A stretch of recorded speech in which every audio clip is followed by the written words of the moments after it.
Penampilan selanjutnya yaitu dari nomor urut 5, yaitu dari SMK Pesni Tahunsan atas nama Inovieti dengan judul garapan yaitu tolong. Berikan terhormat dan hadirin sekalian, marilah kita saksikan penampilan dari SMK Tahunsan. Selamat menyaksikan.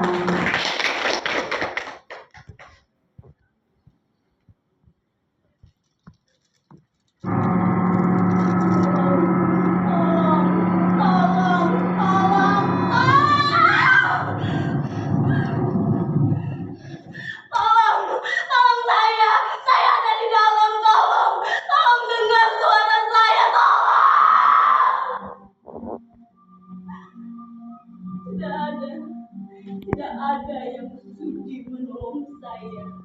Tidak ada yang datang. Saya dilupakan. Entah sudah berapa lama saya berada di sini.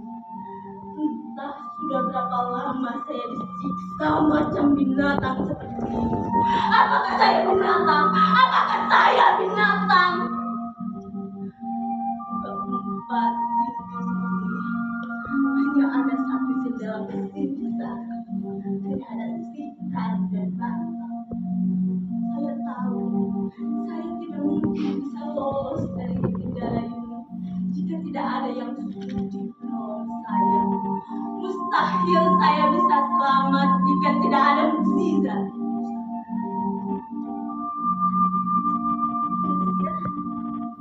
Kamu Mudasir? Bagaimana caranya kamu bisa berada di dalam kamar ini, Mudasir? Mudasir, kenapa? Apakah kamu sudah tidak kenal saya lagi? Ini saya, Atika, istrimu. Dulu kamu mengantar saya ke Jakarta. Kita berpisah di Bandara Soekarno-Hatta di Jakarta. Setelah itu, kamu langsung kembali pulang ke kampung untuk menunggu sawah di sana. Kita selalu mengirim surat setiap tahun di halaman. Tetapi setelah musibah itu datang, surat-suratmu pun tak pernah datang lagi. Jangan pergi, Mudasir. Jangan pergi. Jangan tinggalkan saya. Apakah saya sudah tidak memiliki daya tarik lagi?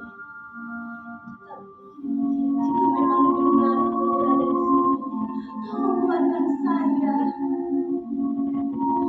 Sudah kamu Mudasir membicarakan soal kasus penanganan para TKW seperti saya membuat dada saya semakin sesak. Ya, karena kenyataannya kalau kita kaya, kita akan diperas habis tulang sumsum. Tetapi kalau ada musibah, pura-pura tidak tahu dia baik.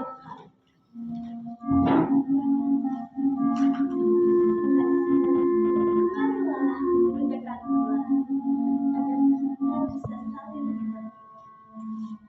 Kamu lagi dia sudah begitu. Tempat saya membuat besar dan kecil. Karena ini adalah kamar terang benderang ketika siang hari karena teriknya matahari, dan malamnya gelap pekat karena tak adanya cahaya lampu. Saya tersiksa, Mudasir. Saya tersiksa. Mengapa tidak menolong saya? Sebelum saya dijebloskan ke dalam tempat ini, mereka memukuli saya, menendang saya, dan saya hanya bisa berteriak, apa salah saya, Tuhan? Apa salah saya?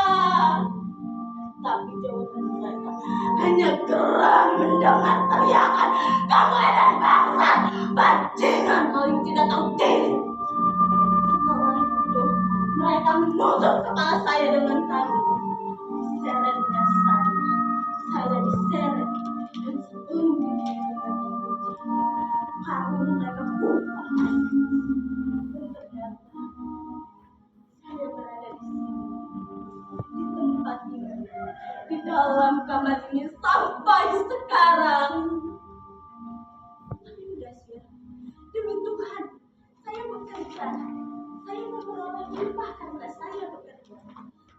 bangun sebelum subuh, membersihkan rumah mereka, memasak makanan untuk mereka. Ya, hanya ada saya seorang di rumah sebesar ini. Saya tahu, sebagai seorang pelayan yang berasal dari tanah seberang, saya tidak berani untuk macam-macam. Karena yang harus saya lakukan adalah bekerja dengan rajin tanpa guru. Karena saya bertekad di ujung tahun kelima nanti saya akan membawa ini sebanyak untuk kita belikan beberapa petak sawah.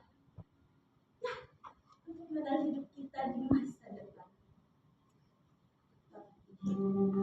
Pada bulan ke-13, lelaki majikan saya tiba-tiba datang menghampiri saya. Sedangkan nyonya majikan dan anak-anak pergi ke rumah keluarga di luar kota. Tiba-tiba dia masuk ke kamar saya, tidur di ranjang saya, dan mengisyaratkan agar saya berada di sampingnya. Saya hanya bisa diam dengan mata melotot, kembali mengisyaratkan tangan agar saya berada di sampingnya.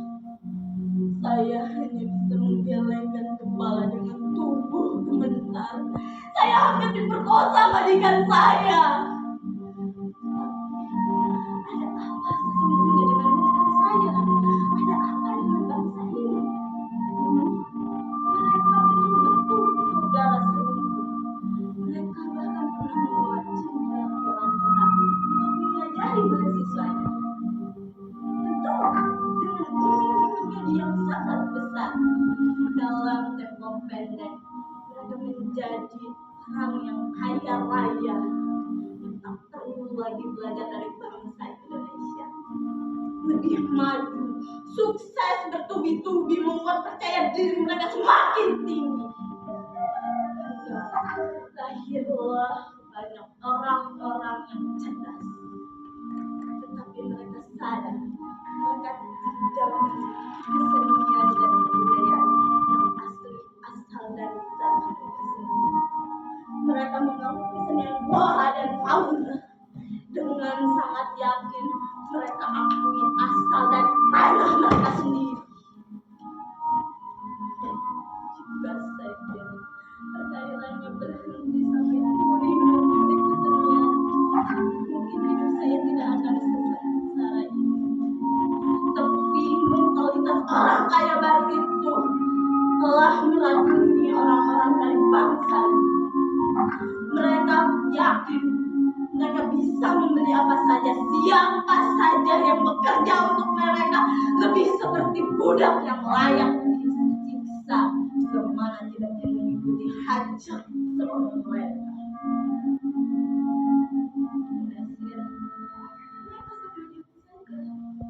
Apakah kamu tidak percaya dengan saya lagi?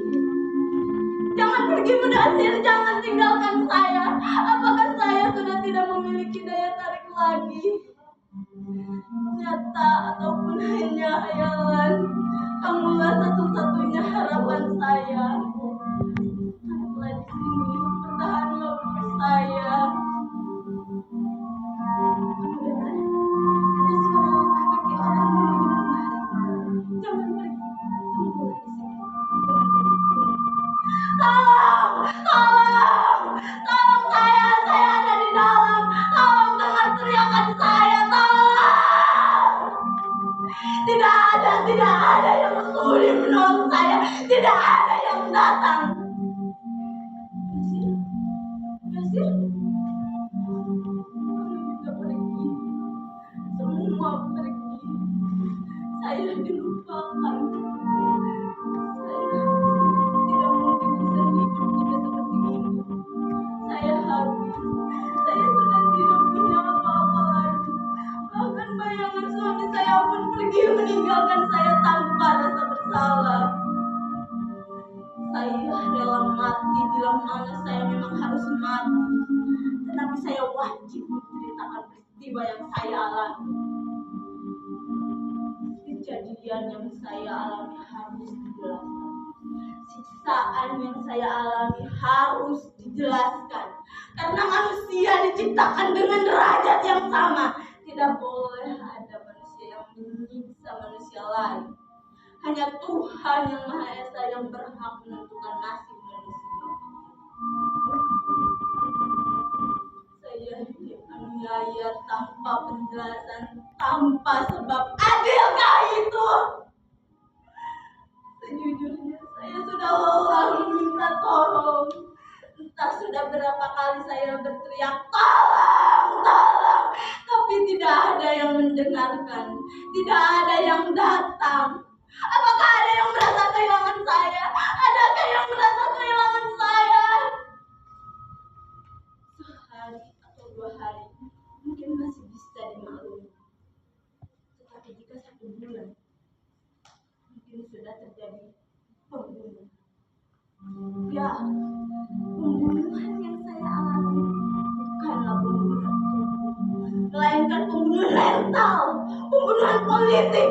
Kita sering dianggap sebagai bangsa para pelayan yang tidak memiliki wibawa. Kita sering diabaikan, kita sering dilecehkan, kita sering dihapus dari peta dunia, tapi kita tidak pernah merasakannya.